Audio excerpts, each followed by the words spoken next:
Ever stumbled upon a forgotten Minecraft house and felt a shiver down your spine? Today, we're not just exploring abandoned builds, we're unearthing the unsettling truths behind them. Why were these digital masterpieces left to decay? What untold stories are etched into their silent blocks, and what chilling design choices emerge when players vanish? This digital landscape is usually defined by the frenetic energy of creation, by the constant breaking and placing of blocks that signify human agency. Before we go deeper, if you're enjoying the story, press subscribe now to keep following the journey. Yet if you travel far enough from the bustling spawn points of veteran servers, the atmosphere shifts into something profoundly lonely.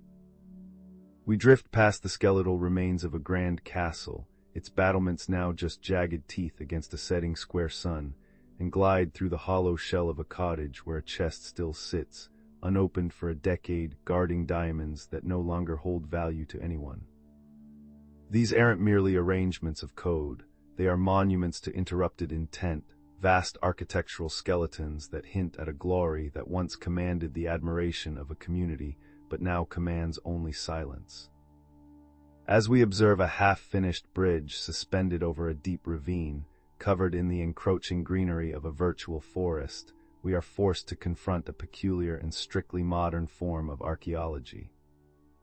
In the physical world, ruins are the product of war, economic collapse, or the slow, grinding erosion of centuries, but here, in this voxelated expanse, ruins are born from a single, abrupt decision, the choice to log off and simply never return. The silence here is heavy, distinct from the quiet of a cave or a desolate biome, because it is an unnatural silence, one that speaks of a presence that was violently subtracted from the equation.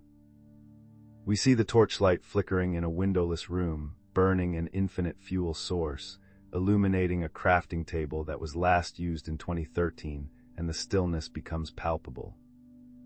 This brings us to the core of our inquiry, a question that lingers in the empty hallways of these virtual mansions and resonates through the hollowed-out mountains of abandonware.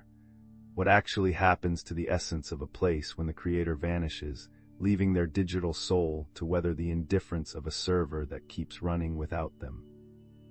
It is a disturbing realization that these structures are not technically dead in the way a physical ruin is dead. They are suspended in a state of perpetual, agonizing waiting, a digital purgatory where the mechanics of the game continue to simulate life. Grass grows, rain falls, mobs spawn and despawn, around a vacuum where a human mind once projected its dreams. We are looking at a ghost story written not in ectoplasm, but in Java, asking whether these places are truly abandoned, or if they are simply holding their breath, preserving the precise moment of a departure that the player likely didn't even realize was permanent at the time.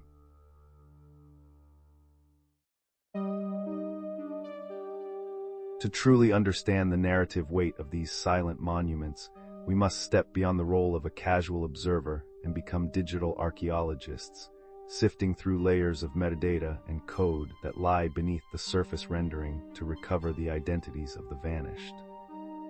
The investigation often begins not with a pickaxe, but with a deep dive into the archives of defunct server forums or the scrolling text of command prompts, tracing the faintest electronic whispers of the original builders to pinpoint the exact moment their signal faded into the static. We find ourselves scouring through dusty server logs and ancient whitelists, hunting for usernames that haven't pinged the network in over a decade,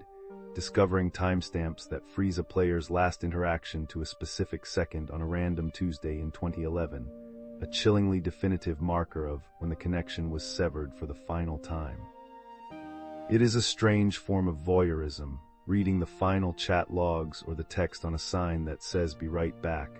knowing with the clarity of hindsight that they would, in fact, never be back. Beyond the raw numbers of the logs, the architecture itself acts as a fossil record, where specific design choices and block palettes serve as a kind of geological stratification that reveals the precise era of creation with carbon dating accuracy. We encounter sprawling fortresses constructed entirely of cobblestone and unstripped oak logs, a stark, utilitarian design language that screams of the beta era before aesthetic diversity, was truly implemented. Or we find grand mansions completely devoid of deep slate, lanterns, or copper, proving the structure was abandoned before the world's code technically evolved to include them. We see torch spam on the floors, a relic of an age before hidden lighting and mob proofing became sophisticated, and these structures often sit on terrain that no longer exists in modern generation algorithms. Jagged cliffs and floating islands that mark the chaotic world generation of version 1.7, creating a jarring disconnect where the land itself feels like an artifact. These design echoes are the fingerprints of a specific version of history, preserving the limitations and trends of a bygone time like a fly trapped in amber. Yet the most poignant and disturbing discoveries are invariably the projects that were interrupted mid-thought. We drift past scaffolding towers made of dirt that were never taken down to reveal the facade beneath, or we open chests labeled roof materials filled with stacks of quartz stairs that were never placed, standing as a heartbreaking testament to future plans that were instantaneously deleted from reality. There is a profound, lingering sadness in these unfinished symphonies, a realization that the builder likely logged off with a mental to-do list, fully intending to return the next day to finish the west wing or harvest the wheat, only for life to intervene in some unknown way. This lack of closure leaves the build frozen in a state of perpetual anticipation, a pause button pressed on a creative process that lasted for years, transforming a simple construction site into a tragic monument of unfulfilled promise where the silence is amplified by the visible intent to continue.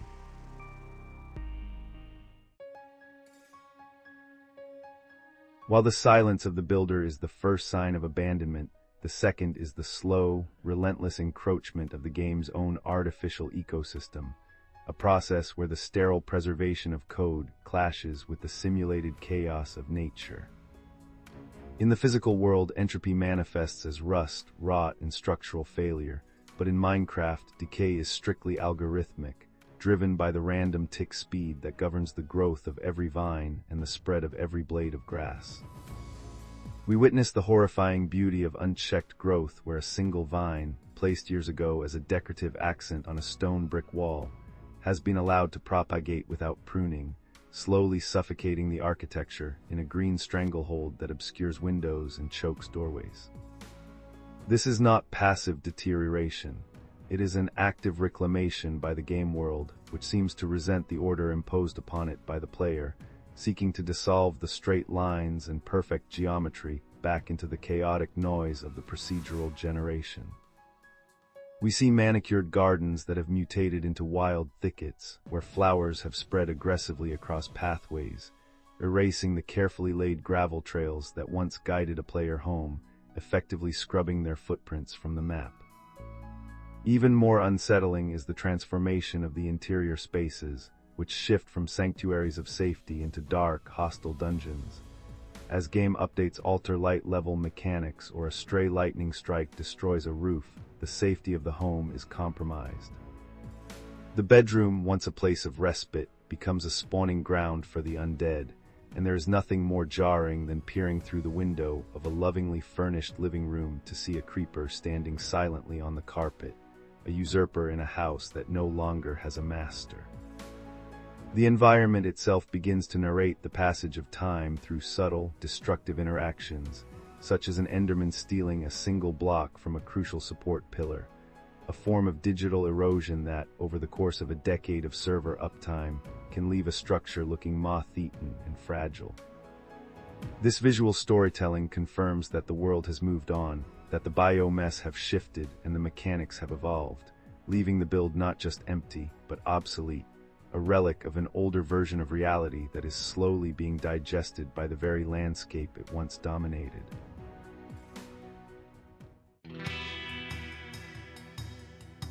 As we stand amidst these crumbling monuments of digital stone, the question of how the decay occurred inevitably surrenders to the far more haunting question of why, forcing us to confront the sudden, often inexplicable rupture between the creator and the creation. The most common theory, and perhaps the most melancholic in its banality, is simply that life happened, a mundane tragedy where the pull of the real world gradually overpowered the allure of the virtual one. We must imagine the teenage architect who spent an entire summer perfecting a redstone computer, only to have university applications, a first job, or a new relationship slowly erode their free time until the login screen became a distant memory, leaving the build as a frozen snapshot of a childhood that ended without a formal goodbye. There is a profound sadness in realizing that many of these abandoned castles are essentially the shedding of a skin,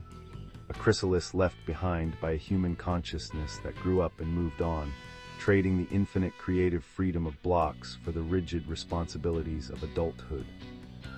However, not all departures are voluntary, and we must also consider the server collapse theory, where the abandonment is systemic, a digital apocalypse brought about by the sudden death of the host environment itself. In these scenarios, the community didn't leave. They were evicted by a corrupted hard drive, a lost password, or a server owner who simply stopped paying the hosting bill,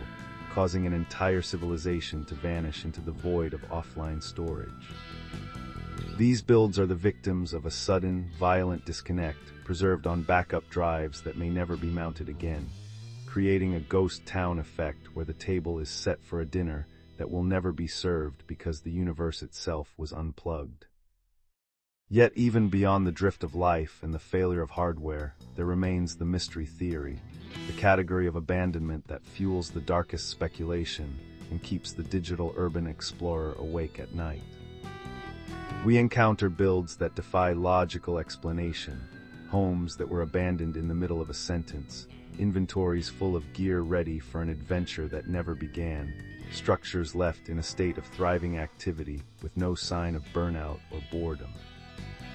In these rare, chilling instances, we are left to wonder if the silence on the server reflects a silence in the real world, forcing us to consider the grim possibility that the player didn't log off because they wanted to, but because something happened to the physical hands that held the mouse, leaving their digital avatar waiting eternally for a command that will never come.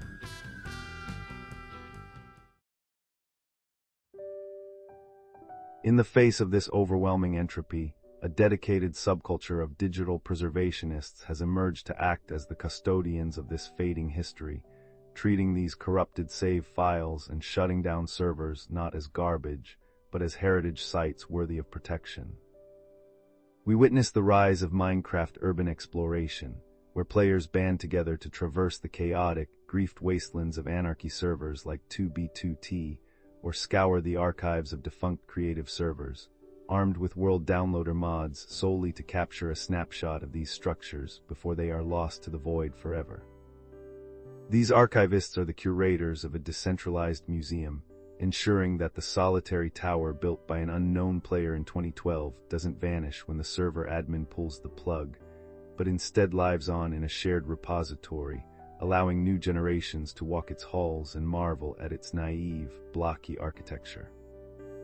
This impulse to save the mundane creations of strangers speaks to the profound realization that these builds are more than just arrangements of pixels.